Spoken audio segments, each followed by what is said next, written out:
Lights are almost out.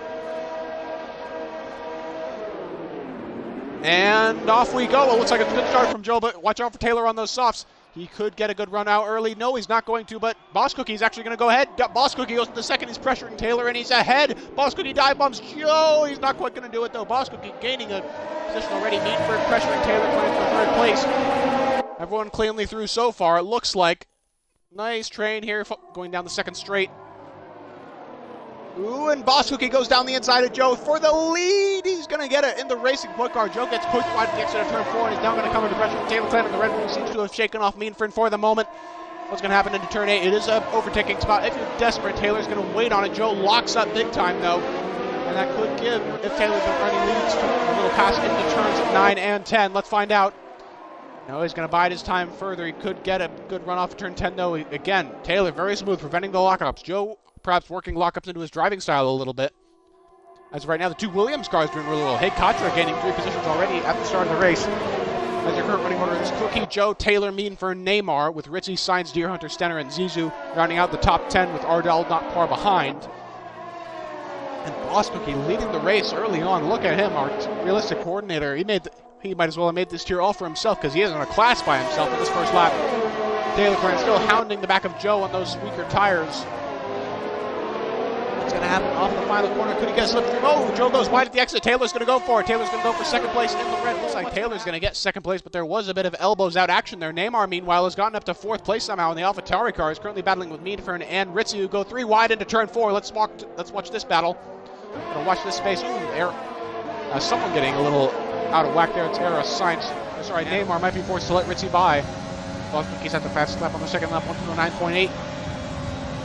Bailey, contact with the Ghost. It wasn't actually contact with the Ghost. The game was just portraying Joe's car as a Ghost because it momentarily thought it was a lap car. And it looks like it's going to get DRS here. Neymar's not going to get DRS on Ritzy.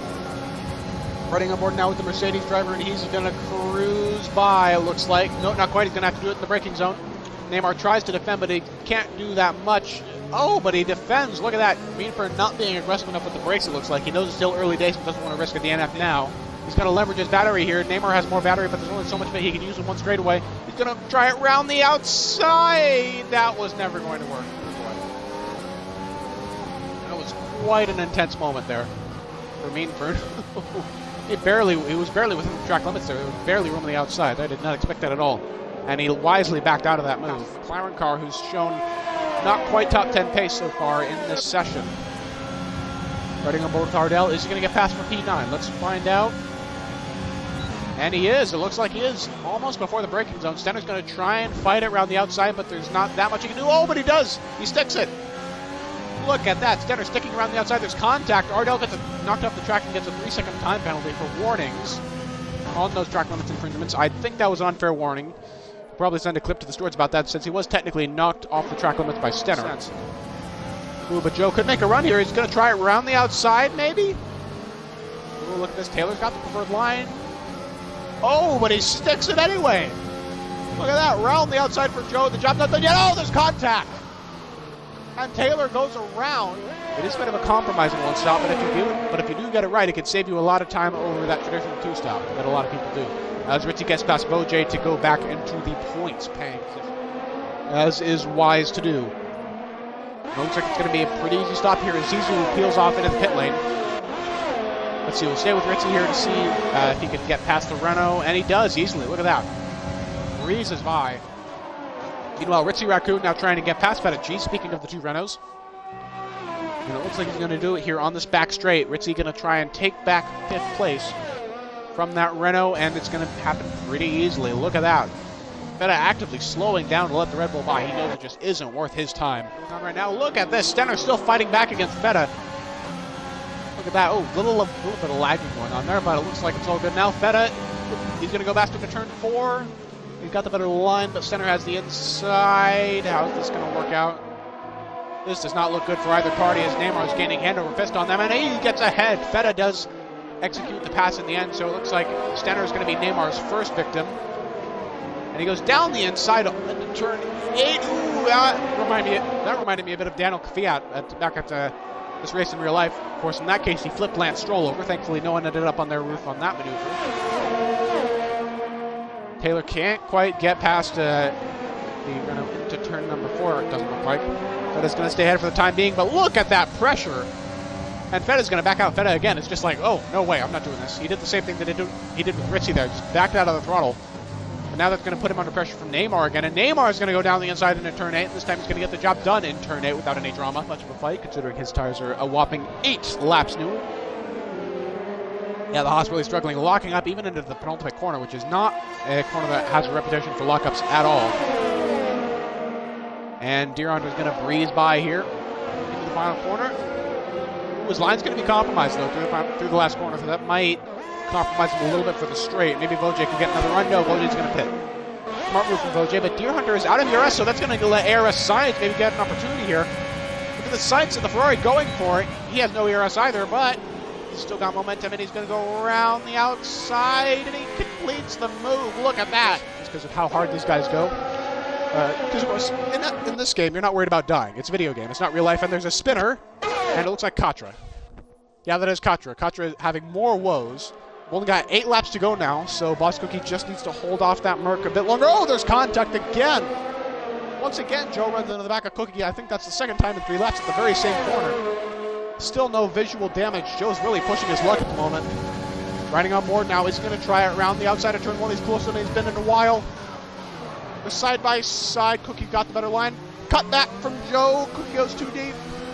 Cookie's gone too deep, but he's going to get squeezed out. Maybe they're side-by-side. More contact. Wheel banging. Rubbins racing. I was going to go into turn 4. And ooh, Cookie pulls a bit of a Lance Stroll. Locks up, goes wide. Cookie, and he gets a 3-second time penalty rejoining the track.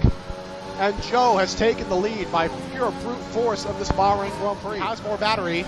Well, he used to, doesn't now, but he's still going to go by anyway. Without even the assistance of overtake, Cookie is going to retake the lead at the end of lap number 22. Cookie slowly drifts to the inside. That's going to be his one defensive move for this straightaway. How's this going to go? He sends it down the outside again, and Zampa's out. And, oh, it looks like Zampa retired from the pits. Meanford going past Taylor Clan. Ooh, locking up into turn 1. That's not going to be good for the Mercedes. Oh boy, but again, Taylor doesn't have a penalty to reckon with. Fern does, so that could be the deciding factor in this battle for the final podium spot. Ooh, trying to go around the outside. Taylor. Oh, what a ballsy move. Very impressive. Joe's got his line on today, suggests Sachs. No, I don't think he does. Joe has been making quite a few braking mistakes this race. He's been a little inconsistent with that.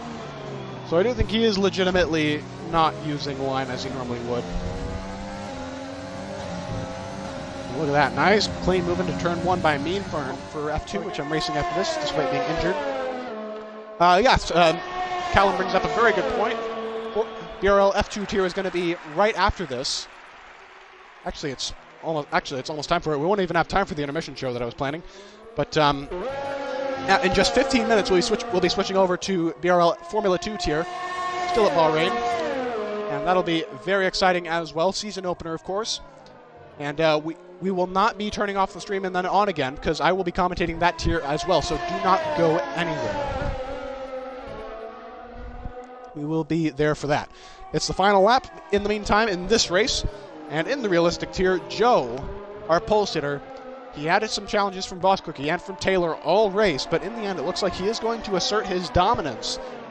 He's going to T-pose in that Mercedes W11, figuratively of course. And he is on a collision course with the top step of the podium now. Only one sector left to go for the top 2. And in the meantime, Ritzy Raccoon, let's see. Let's make the calculations here. Ooh, Meanford's actually gotten a decent gap on Taylor. I wonder if Taylor made a mistake. He's now 2.2 seconds ahead. That's not quite going to be enough to outrun the penalty, though. But it should be enough to outrun Ritzy. So, let's take a look at the results. As he comes down to the final corner, he endured plenty of challenges, but through speed, strategy, and some patience, he has won the Realistic 2 season opener. It's Joe F1 winning it for Mercedes. Boss Cookie in close tow in P2. What a valiant effort from him in a slower car, holding the lead for most of that race. Really well done from him. Meanfern is third on track, but it's not quite going to be enough. Taylor's going to beat him by less than half a second overall. And Ritzy Raccoon's going to get pretty close as well. But in the end, only 5th place for him.